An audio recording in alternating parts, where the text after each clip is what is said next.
여러분, 저는 오늘 정말 큰 용기를 내어 이 이야기를 드리려 합니다. 지난 20여 년 동안 응급실의 최전선에서 수많은 생명을 살리고 또 잃는 장면을 직접 목격해왔습니다. 그 과정에서 제 가슴 속에 늘 남아있던 진실이 있습니다. 지금 이 순간에도 수많은 분들이 건강을 위해 먹고 계신 그 영양제가 사실은 여러분을 병원으로 실려보내는 주범이 될 수 있다는 사실 말입니다. 저는 그동안 이런 이야기를 공개적으로 꺼내지 않았습니다. 동료 의사들과의 관계, 의료계 내부의 복잡한 이해관계, 그리고 괜한 오해가 생길까 두려운 마음 때문이었죠. 하지만 이제는 더 이상 침묵할 수 없습니다. 지난주 응급실에서 벌어진 한 장면이 제 결심을 굳히게 만들었습니다. 건강을 위해 매일같이 여러 영양제를 챙겨 드시던 69세 어르신이 간 기능이 급격히 악화되어 의식을 잃은 채 응급실로 실려오셨습니다. 가족분들은 건강해지려고 먹은 건데 왜 이런 일이 생긴 거냐며 오열하셨죠. 그 순간 저는 결심했습니다. 더는 진실을 숨길 수 없다고요. 여러분, 아마 이 영상을 보고 계신 분들 중에도 매일같이 여러 영양제를 드시는 분들이 많을 겁니다. 아침마다 식탁 위에 일주일치 약통을 꺼내놓고 하나씩 챙겨 드시거나 외출할 때 작은 지퍼백에 점심용 영양제를 따로 챙겨 가시는 분들, 혹은 경로당에서 이게 좋대, 저거 먹으면 면역력이 올라간대 하는 이야기를 듣고 바로 약국으로 달려가신 경험이 있으신 분들도 있을 겁니다. 여행을 갈 때도 옷보다 영양제를 먼저 챙기는 분들, 하루에 먹은 게 헷갈릴 정도로 여러 종류를 복용하는 분들까지요. 문제는 이렇게 좋다니까 먹는 영양제가 실제로는 몸에 부담을 주거나 심지어 병을 불러오는 경우가 적지 않다는 겁니다. 사람들은 몸에 좋다는 말에 안심하고 점점 더 많은 제품을 찾게 됩니다.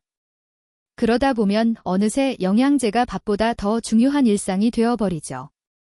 하지만 여러분, 제가 지금부터 말씀드릴 내용은 결코 과장이 아닙니다. 건강보험심사평가원 통계에 따르면 영양제 관련 부작용으로 병원을 찾는 환자 수가 최근 몇 년 사이 급격히 증가했습니다. 특히 65세 이상 어르신들에서 그 증가 폭이 가장 두드러졌습니다. 더 충격적인 건 대부분의 환자분들이 자신이 왜 아픈지도 모른 채 병원에 온다는 점이에요. 좋은 것만 먹었는데 왜 아프냐고 되묻는 분들이 정말 많습니다. 그 이유는 명확합니다. 방송과 광고는 여전히 많이 먹을수록 좋다는 메시지를 퍼뜨리고 있고 제약회사와 건강식품업계는 그로 인해 막대한 수익을 얻습니다. 그러나 그 이면의 위험성을 솔직하게 말해주는 사람은 거의 없습니다. 오늘 저는 응급실에서 직접 경험한 사례를 바탕으로 절대 함부로 먹어서는 안 될 5가지 위험한 영양제에 대해 말씀드리겠습니다. 첫 번째는 바로 고용량 비타민C입니다. 비타민C 많이 먹으면 감기 안 걸리고 면역력이 올라간다, 피부도 좋아진다 이런 이야기 많이 들어보셨죠.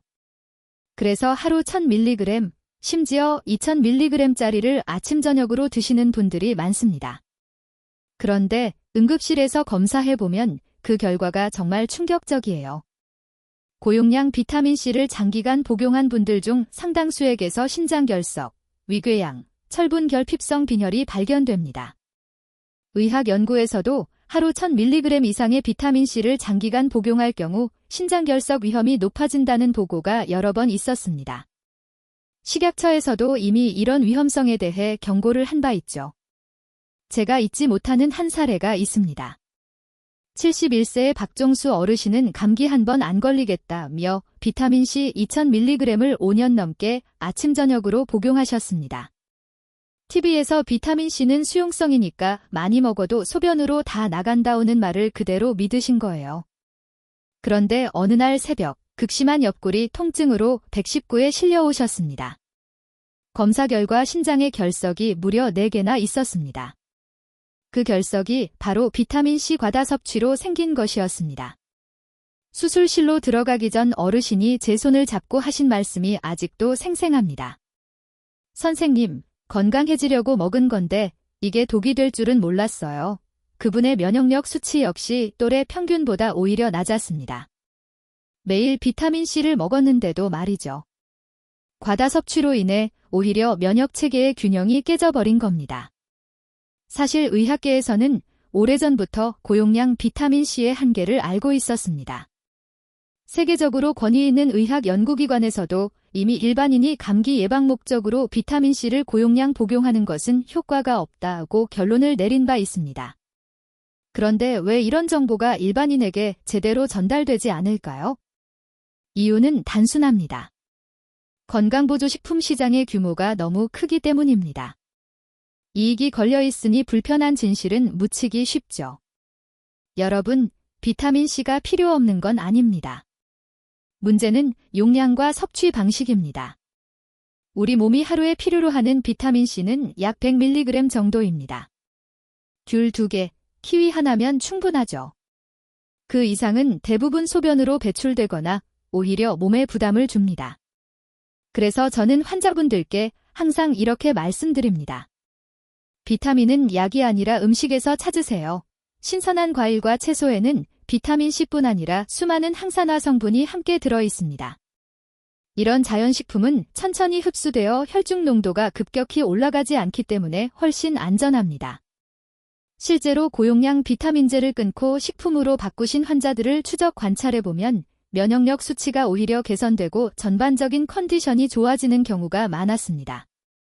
이게 바로 자연의 균형이 주는 힘이에요. 이제 두 번째로 말씀드릴 위험한 영양제는 바로 오메가3입니다. 혈액을 맑게 해주고 심장 건강에 좋으며 기억력까지 좋아진다는 광고를 한 번쯤은 들어보셨을 겁니다. 그래서 많은 분들이 아침 저녁으로 오메가3 캡슐을 챙겨 드시죠. 그런데 여러분, 여기에도 생각보다 위험한 함정이 숨어 있습니다. 오메가3 자체가 나쁜 건 아니지만 문제는 대부분의 어르신들이 이미 고혈압, 당뇨, 심장질환 등으로 혈압약이나 혈전용 해제, 항응고제 같은 약을 함께 복용 중이라는 점이에요. 이 오메가3가 이런 약들과 상호작용을 일으키면 때로는 생명을 위협할 수도 있습니다. 제가 응급실에서 가장 두려워하는 조합 중 하나가 바로 혈액을 묽게 하는 약 플러스 오메가3입니다. 두 가지 모두 혈액을 묽게 만드는 역할을 하기 때문에 그 효과가 겹치면 작은 상처에도 출혈이 멈추지 않는 상황이 벌어질 수 있습니다. 몇 달 전 실제로 있었던 일입니다. 78세 최영호 어르신은 심장질환으로 항응고제를 복용 중이셨습니다. 그런데 TV 건강 프로그램에서 오메가3는 혈관을 깨끗하게 해준다는 이야기를 듣고 하루 2000mg씩 함께 드시기 시작하셨습니다. 한 달쯤 지난 어느 날 밤, 단순히 잇몸이 피가 나는 증상이 있었는데 그 피가 30분 넘게 멈추지 않아 응급실로 오셨습니다. 혈액 검사를 해보니 응고시간이 정상의 4배로 늘어나 있었죠. 원인은 바로 오메가3의 과다 복용이었습니다.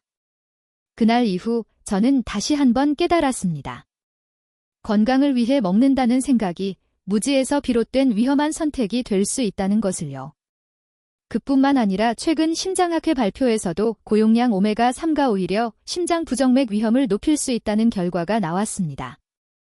심장을 지키려다 심장을 해칠 수도 있다는 뜻이죠. 또한 면역력이 약한 노인에게는 감염 위험을 높일 수 있습니다.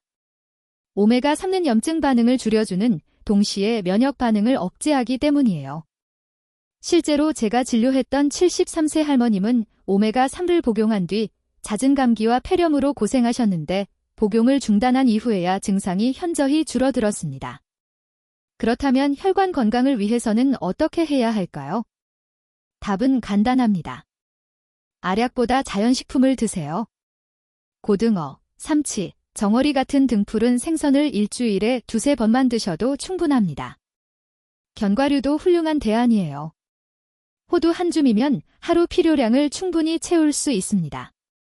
자연 상태의 오메가3는 다른 영양소와 균형을 이루고 있어서 부작용 위험이 훨씬 적습니다.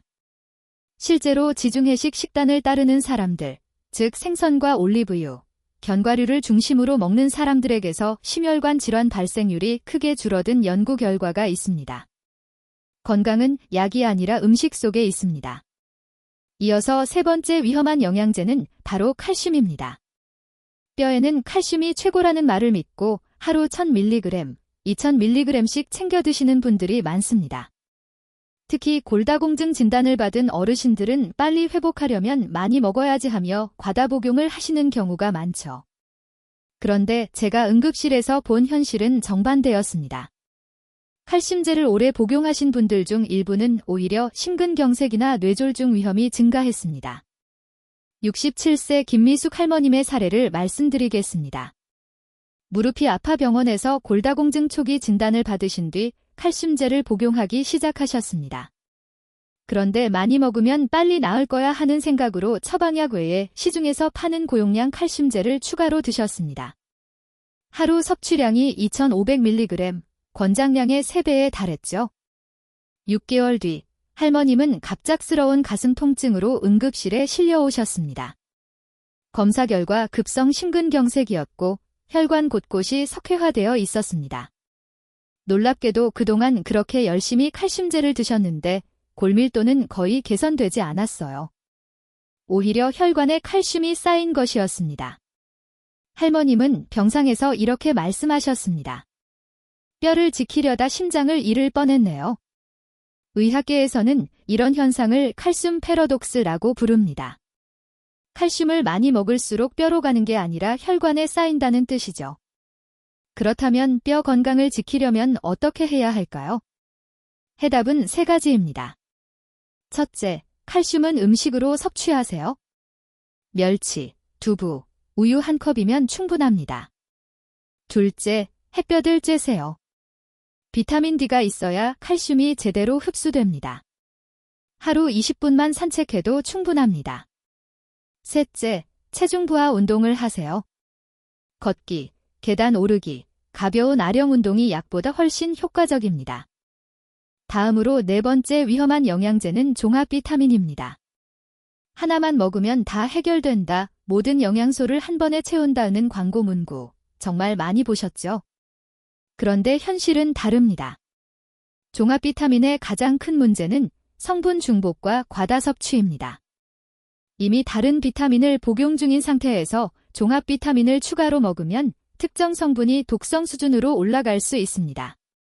75세 정태호 어르신은 하루에 12개의 영양제를 드셨습니다. 종합 비타민, 오메가3, 비타민C, 칼슘 등등이었죠. 그런데 건강검진에서 간 수치가 정상의 5배로 높게 나왔습니다. 바이러스 감염도 아니었어요. 원인은 비타민 A의 중복 섭취였습니다. 비타민 A는 몸에 축적되기 때문에 과다 복용 시 간독성을 일으킵니다. 실제로 해외 연구에서도 종합 비타민을 장기간 복용한 그룹에서 특정 암과 심혈관 질환의 위험이 높아졌다는 결과가 있습니다. 특히 남성의 경우 철분이 과잉으로 축적될 위험이 있습니다. 여성은 생리로 철분이 배출되지만 남성은 그렇지 않기 때문에 철분이 과다하면 혈관을 손상시킬 수 있죠. 따라서 종합 비타민을 무조건적으로 좋다고 믿고 복용하는 건 위험한 일입니다. 이제 5번째, 마지막으로 말씀드릴 것은 건강기능식품입니다.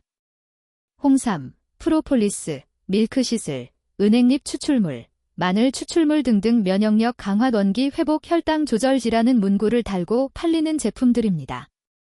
이런 제품들은 처방약과 상호작용을 일으켜 위험한 결과를 초래할 수 있습니다. 당뇨약을 복용 중인 76세 이순덕 할머님은 홍삼 농축액을 하루 2번 복용하기 시작했습니다. 한 달쯤 지나면서 식사 후 어지럼증과 손떨림, 식은땀 증상이 나타났고 결국 의식을 잃고 쓰러져 응급실로 오셨습니다. 혈당이 30으로 정상의 절반 수준이었습니다. 원인은 홍삼의 혈당 강화 효과가 당뇨약과 겹쳐 저혈당이 온 것이었죠. 이외에도 은행잎 추출물은 혈소판 응집을 억제해 아스피린이나 혈액 희석제와 함께 복용하면 출혈 위험이 커집니다. 마늘 추출물은 혈압을 낮추기 때문에 혈압약과 함께 복용 시 위험한 저혈압이 올 수 있습니다. 실제로 65세 김철수 씨는 혈압약과 마늘 추출물을 함께 드시다 갑작스러운 어지럼증과 의식저하로 쓰러졌습니다. 혈압이 50분에 80까지 떨어져 있었어요. 결국 건강기능식품도 약과 마찬가지입니다. 천연이니까 안전하다는 말은 절대 맞지 않습니다. 오히려 약보다 더 강한 생리활성을 가진 경우도 있습니다. 여러분, 진짜 면역력은 알약이 아니라 생활 습관에서 나옵니다. 단백질이 풍부한 음식, 제철 과일과 채소, 충분한 수면, 스트레스 관리, 그리고 가벼운 운동. 이 5가지가 어떤 비싼 영양제보다 강력한 면역력 강화제입니다. 마지막으로 제가 드리고 싶은 말은 이것입니다. 여러분의 건강을 지키는 가장 큰 힘은 바로 여러분 자신에게 있습니다. 의사나 약은 도움을 줄 수 있지만 결국 건강을 만드는 건 매일의 선택입니다. 무엇을 먹고, 얼마나 움직이고, 어떻게 쉬느냐 그 모든 것이 여러분의 몸을 바꿉니다. 나이는 숫자에 불과합니다. 오늘부터라도 올바른 선택을 시작한다면 70세든 80세든 건강하고 행복한 삶을 충분히 누릴 수 있습니다.